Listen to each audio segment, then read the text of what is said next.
అటువంటిది ఆమె విషయంలో అలా ఎందుకు చెప్తాను? అసలేం మాట్లాడుతున్నారు? ఎస్ఐ గారు, నాకేమనిపించిందో చెప్పమంటారా? చెప్పండమ్మా. ఎండలు ఎక్కువగా ఉన్నాయి కదా, వడదెబ్బ తగిలి పడిపోయి ఉంటుంది. ఈలోపు స్పృహ వచ్చి వెళ్ళిపోయి ఉంటుంది. మీరు చెప్పింది కూడా లాజికల్గానే ఉంది. అంతే అయి ఉంటుంది ఎస్ఐ గారు, లేదంటే దాన్ని ఇక్కడే ఉండాలి కదా. ఎస్ తను మాత్రం కొంచెం విచిత్రంగా ఉందండి. ఆమె ఎపియరెన్సే తేడాగా ఉంది. ఎక్కడైనా కనిపిస్తే తన వివరాలు తెలుసుకుంటాను. తన ఫేస్ క్రైమ్ ఫేస్లా కనిపించింది. ఈ మధ్య కొంతమంది ఆడవాళ్ళని నమ్మలేకపోతున్నామండి. ఇక మేము బయలుదేరుతామండి. Okay sir.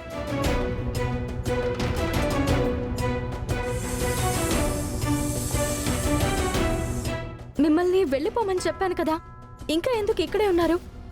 వెళ్ళిపోండి.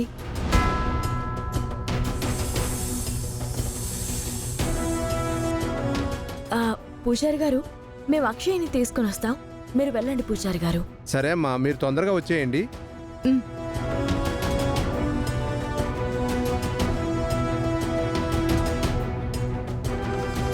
పద బావా.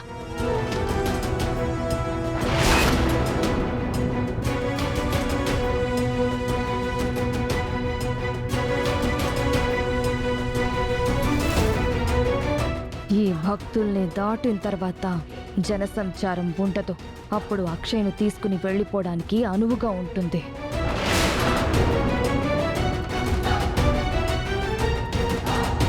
ఇద్దరు కోనేరు దగ్గర ఇంతసేపు ఏం చేస్తున్నారు? ఈ పార్టీకి రావాలి కదా. అటువైపు చూద్దాం పద. అక్షయ, ఏంటి మావయ్య? వెళ్ళేటప్పుడు మనం ఇటు నుంచి వెళదామమ్మా. ఇందాక మనం ఇటు నుంచి వచ్చాం కదా మావయ్య. అవునవును. మరిప్పుడు అట్నుంచి ఎందుకు వెళ్దామంటున్నావు? ఇటు నుంచి మనుషులు ఎదురొస్తున్నారమ్మా. అట్నుంచి అయితే ఎవ్వరూ రారు. ఎదురొస్తే తప్పేముంది? నిన్ను చూసి ఈ పిల్ల అమ్మా నాన్నల గురించి తెగ కష్టపడిపోతుందంటూ నీ మీద దిష్టి వేస్తారు.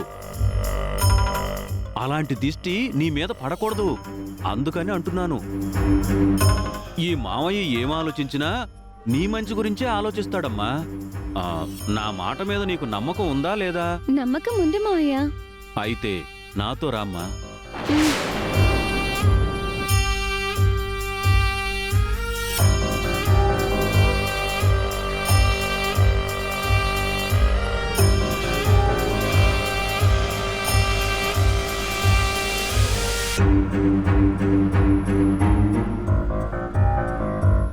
మీ అమ్మ నా తెగను అంతం చేసింది. ఆభరణాలను దోచుకుంది. మాయకు అతి శక్తివంతమైన మంత్రాలు సొంతం కాకుండా చేసింది. పూర్తిగా మా మనుగడ మీదే దెబ్బ కొట్టింది. అందుకే నీ అంతంతో మా పగంతా నెరవేరుతుంది.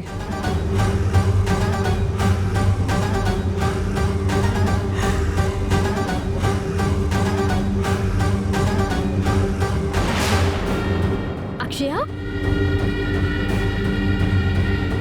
అవనికి అనుమానం కలిగింది. అక్షయ్ను ఇటెందుకు తీసుకుని వెళ్తున్నావని అడిగితే ఏం సమాధానం చెప్పాలి? మీరెంతకీ రాకపోవడంతో మిమ్మల్ని వెతుక్కుంటూ కోనేరు దాకా వచ్చాము. అక్కడ మీరు కనిపించలేదు. అయినా మీరు ఇటెందుకు వచ్చారు బావా?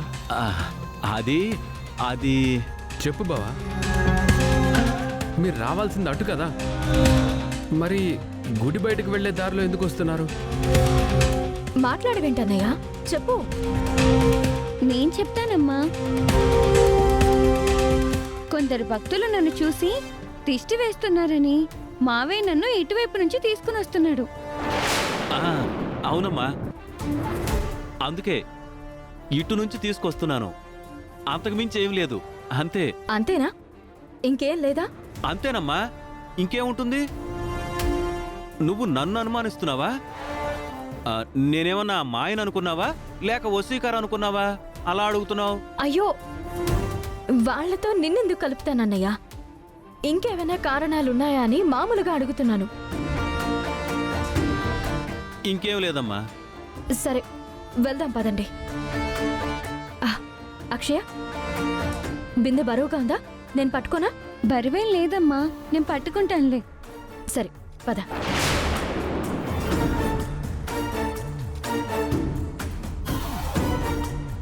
ఇక్కడున్నారా? మీ గురించే వెతుకుతూ వస్తున్నాను.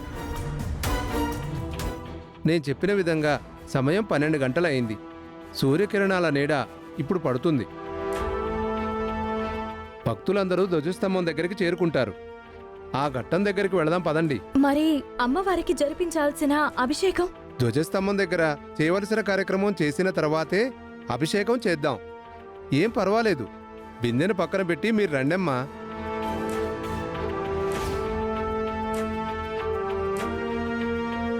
రండన్నయ్య వెళ్దాం. ఆ,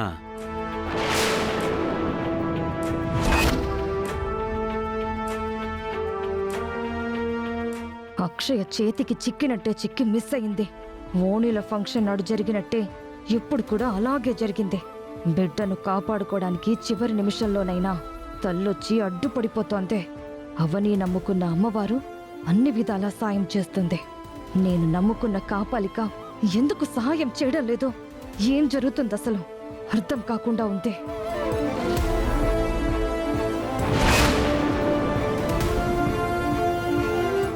ఇప్పుడు నేను ఆ ధ్వజస్తంభం దగ్గరకు వెళ్ళి చేయగలిగేదేముంది?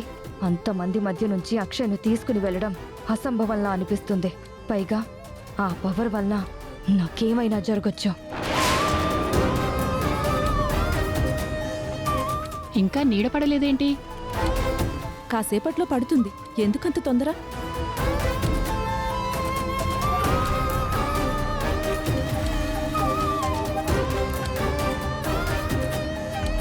రా అన్నయ్య, ఆగిపోయేవేం? అది అది ఏమైంది? ధ్వజస్తంభం దగ్గరికి మీరు వెళ్ళండి, నేను రాను. ఎందుకు బావా? ఏమైంది? ఏం లేదు, ఊరికే. ఊరికే అంటావేంటి? నేను దూరంగా ఉంటానులేండి, మీరు వెళ్ళండి. బావా, ఇంతసేపు పూజ దగ్గరున్నావు, ఇప్పుడు సడన్ గా దూరంగా ఉంటానంటావేంటి? ఏమైంది మావయ్య నీకు? ఏం లేదమ్మా, మీరు వెళ్ళండి. నాకు కొంచెం తలనొప్పిగా బరువుగా ఉంది. ఈ రోజు నువ్వు వింతగా మాట్లాడుతున్నావు.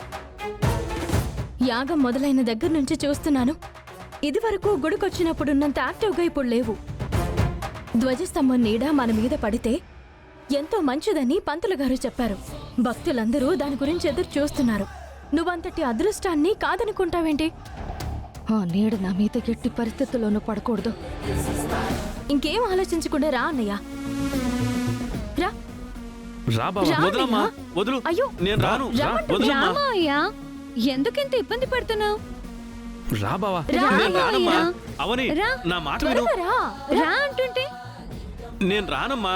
అవని, రా నా అన్నయ్య. మాట వినమ్మా. రా బావా. రా నేను మావయ్య. రాలేనమ్మా. ఏంటన్నయ్య నువ్వు రా. రా